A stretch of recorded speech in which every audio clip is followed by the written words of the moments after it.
Paano tayo nagkakaroon ng pag-asa? Pag binubuhay natin, sinasabuhay natin ang pananampalataya, rino-promote natin ang pagkakaisa at mga acts of mercy. Alam niyo tayo mga Pilipino, meron tayong kasabihan na madalas na ginagamit. Ano sinasabi natin? Libre lang naman ho ang mangarap, Father. No? Pero libre nga ba ang mangarap? Libre nga ba ang hope? Well, unang-una, pag pinag-uusapan ng pag-asa, hope drives us to act. Siguro nga, libre ang mangarap kung hanggang pangarap na lang. No? But true hope leads to action. Hindi tayo tinatawag ng jubilee year na maging lutang, tulala lang, puro pangarap na lang. Sa tema na lang ng Pilgrims of Hope, meron na kaagad movement, di ba?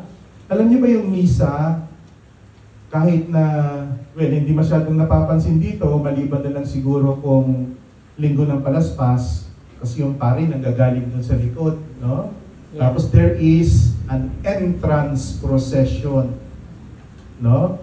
Lahat naman ng bahagi ng misa natin may kahulugan. Itong entrance procession, it is a reminder that we are pilgrims. Naglalakbay tayo dito sa mundong ibabaw. Hindi yung pagdating ninyo, wala, nandoon na sa altar yung pare, naghihintay na sa inyo. No, kahit paano, galing sa likod, naglalakad pa rin kasama yung mga servers. Nagpro-procession going to the front.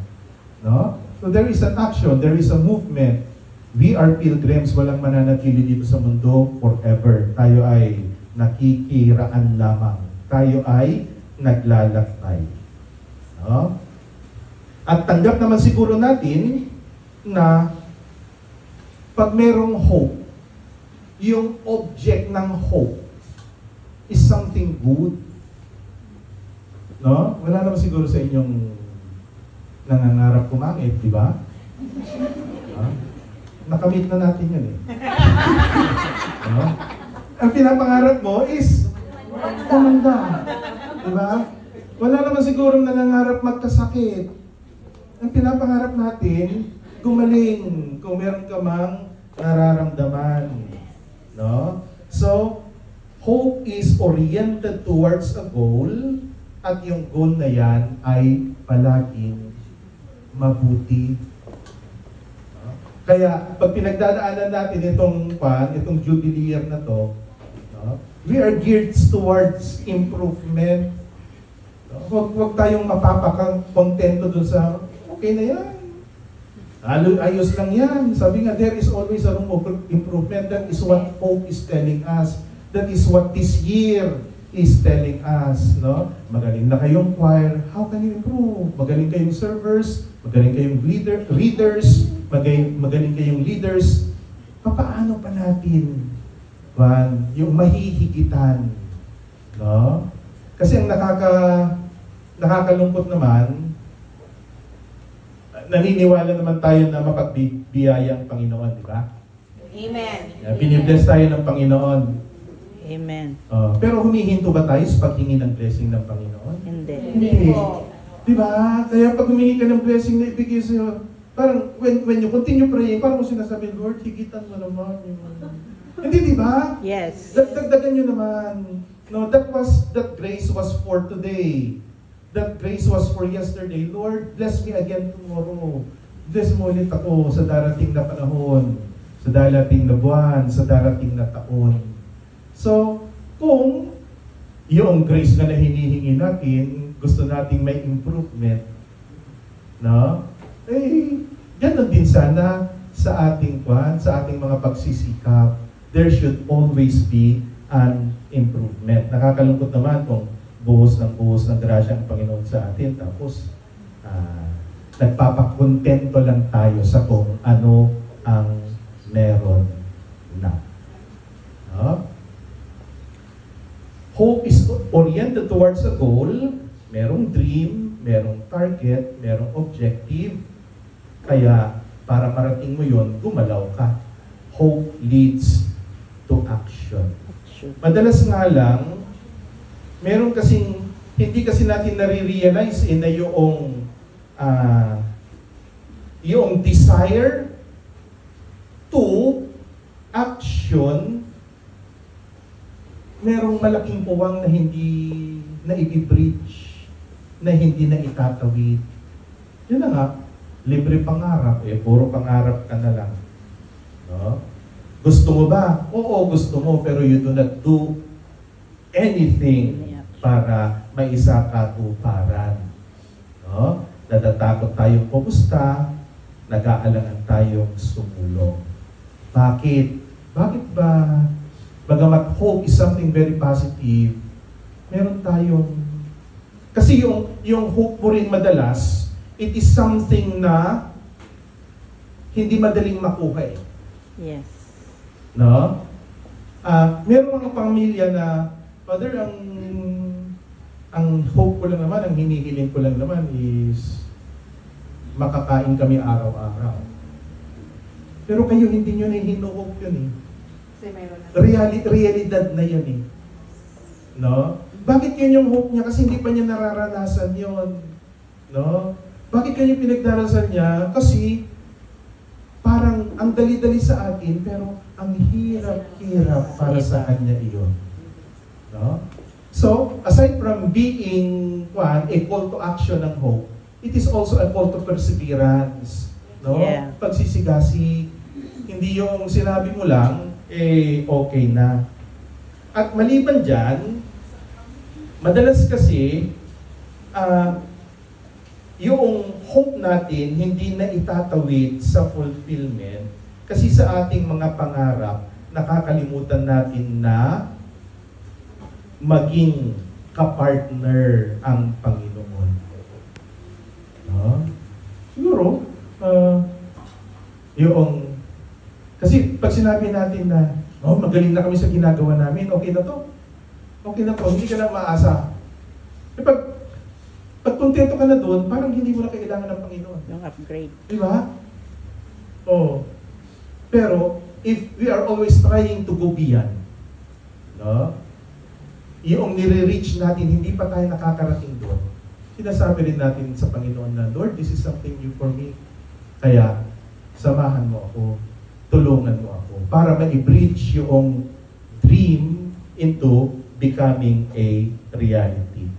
Hope is confidence in God and His assistance in attaining future good. No? And far from excusing us from action, dahil sa idinami mo ng Panginoon, no?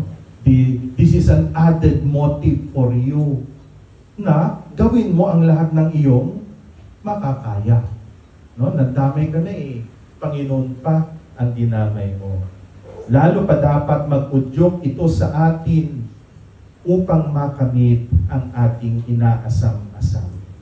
In acting to attain what is absent, what is lacking, what is wanting, what is unfulfilled in the presence. So, aside from hope entails action, hope also entails prayer. Yeah. Huwag tayong umasa lang sa sarili nating lakas. Makipartner tayo palagi sa Panginoon. In hope, while we may pray and rely on God, we need to act. Okay. Pero alam nyo, kung minsan din nangyayari na may pangarap ka, ginagawa mo naman lahat, pero nagdadasal ka naman, pero wala pa rin nangyayari. No? Wala pa rin nangyayari. Alam nyo, siguro walang nangyayari doon sa gusto mong maabot. Pero, a formation is happening to your character. Nagiging patient ka. At kung meron yung mga ang hirap-hirap turuan, no? Ang hirap-hirap gabayan, you tend to become more understanding sa kanila. Kaya hindi pa rin sayang yung pagsisikap mo, hindi pa rin sayang yung pagdarasal mo, no? Oo, bato-bato sa langit. Ang nasa tabi huwag magalit. Okay. So,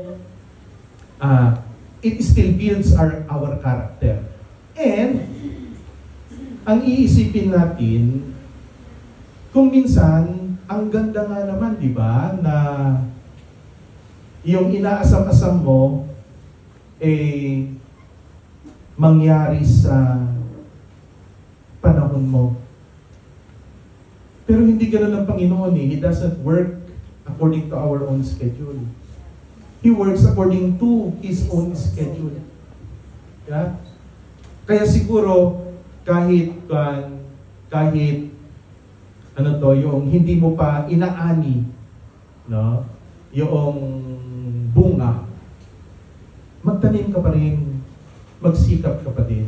Merong isang matanda, nagtatanim siya ng mga puno. Sabi, hello, ilang taon na kayo? 70. Ilang taon pa lilipas bago magkabunga yung tinatanim nyo? Siguro mga 10 taon, 15 taon, sabi niya. Hello ba kapag namunga yan, wala na kayo? Sabi niya. Ano sabi nung lolo?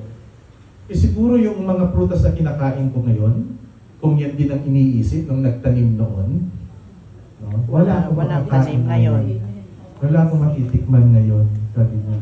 Kaya matikman ko man yung bunga o hindi, magtatanim pa din ako. Amen. Ganun yung pag-asa. Because it is forward-looking eh. Ang pinaglilingkuran naman natin, hindi lang sarili, kundi kaharian ng Diyos. No? Hindi man magbunga dito, kung natapos ng schedule mo dito sa lupa, hopefully, anihin mo yung bunga sa kabilang buhay. Okay? Then, hope is also practical. It is resourceful, maparaan.